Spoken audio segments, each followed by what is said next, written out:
Hello friend, welcome to my YouTube channel Rinki রান্নাঘরে আপনাদেরকে সবাইকে স্বাগত। আশা করি আপনারা সবাই ভালো আছেন, আমিও ভালো আছি। তাই আপনাদের কাছে আরেকটি রেসিপি নিয়ে চলে এসেছি। আজকে যে রেসিপিটা বানাতে চলেছি সেটা হচ্ছে ডাল মাখনি। এই ডাল মাখনি রুটি, পরোটা, নান সবার সাথে খেতে ভালো লাগে। তাহলে চলুন এই ডাল মাখনি বানানোর জন্য কি কি উপকরণ লাগে অবশ্যই দেখে নিন। প্রথমে লাগছে এখানে কালো উড়দ ডাল। আমি এখানে 250 গ্রাম ডাল নিয়েছি, আর ডালটাকে সারা রাত জলে ভিজিয়ে রেখেছিলাম। নিয়েছি কিছুটা পরিমাণে ছোলার ডাল।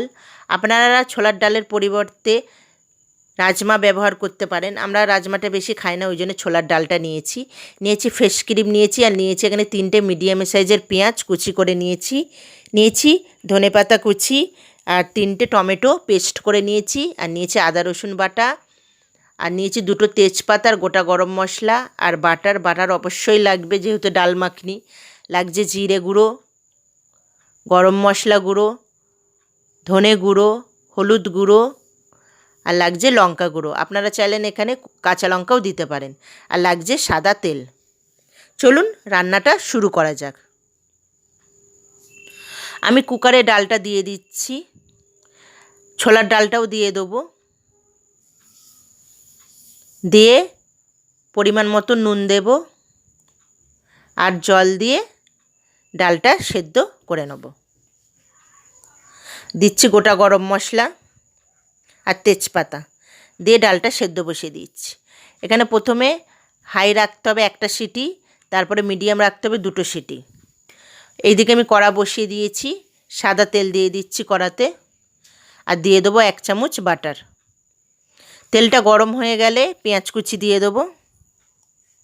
পেঁয়াজ কুচিটা ভালোভাবে লাল করে ভেজে নিতে হবে।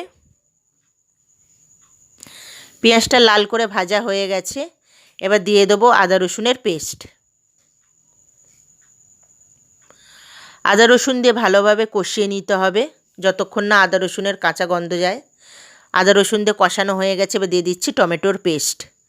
টমেটোটা দিয়ে ভালোভাবে কষাতে হবে। এখানে টমেটো দিয়ে ভালোভাবে কষানো হয়ে গেছে, এবার দিয়ে দেবো গুঁড়ো মশলাগুলো দেওয়া হয়ে গেছে, দিয়ে ভালোভাবে কষে নিচ্ছি মশলার সাথে।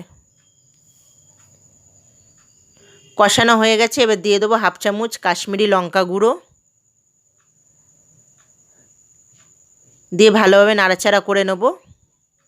দিয়ে দিচ্ছি অল্প পরিমাণে নুন, যেহেতু ডালে নুন দিয়েছি ওই জন্য এখানে অল্প পরিমাণে নুনটা দিচ্ছি। দিয়ে ভালোভাবে মশলাটাকে কষানো হয়ে গেছে, যতক্ষণ না তেল ছাড়ছে ততক্ষণ মশলাটাকে ভালোভাবে কষাতে হবে। এবার অল্প পরিমাণে ধনেপাতা দিচ্ছি, আর নামানোর সময় একটু ধনেপাতা দেব।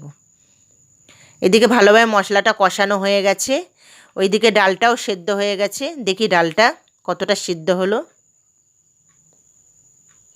আমি এখানে 3টে সিটি দিয়েছি। ডালটা ভালো সেদ্ধ হয়ে গেছে, হ্যাঁ একদম সেদ্ধ হয়ে গেছে ডালটা। এবার ওইদিকে মশলাটা কষানোও হয়ে গেছে, ডালটা এবার মশলায় ঢেলে দেবো। তেল বেরিয়ে গেছে মশলা দিয়ে, ডালটা আমি ঢেলে দিচ্ছি। মশলার সাথে ডালটাকে ভালোভাবে মিশিয়ে নিতে হবে। ওইদিকে আমি একটা বাটিতে গরম জল বসিয়ে দিয়েছি, যেহেতু ডালটা ঘন হয়ে গেছে আমি এখানে 3 বাটি গরম জল দেব। আপনারা চাইলেন জল নাও দিতে পারেন। 3 বাটি জল দিয়ে দিয়েছি, দিয়ে ডালটা একটু লো ফ্লেমে ফোটাতে হবে। ওইদিকে আমি একটা হাতার মধ্যে 3 চামচ বড় চামচের 3 চামচ বাটার নিয়েছি, নিয়ে বাটারটাকে গলিয়ে নিচ্ছি। নিয়ে 1/2 চামচ কাশ্মীরি লঙ্কা গুঁড়ো দিয়ে দেবো, দিয়ে ভালোভাবে বাটারের সাথে মিশিয়ে ডালের মধ্যে ফোড়ন দিয়ে দেবো এইভাবে। এদিকে ডাল আমার রেডি। এবার ওপর থেকে ধনেপাতা কুচি দিয়ে দেবো,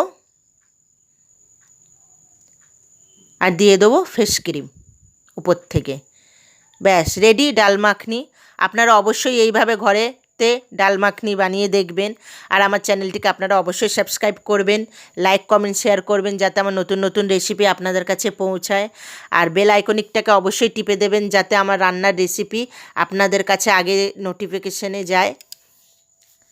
আশা করি আপনারা সবাই ভালো থাকবেন, আর আমার নতুন নতুন রেসিপি পাওয়ার জন্য অবশ্যই আমার চ্যানেলটিকে সাবস্ক্রাইব করবেন। নমস্কার বন্ধুরা।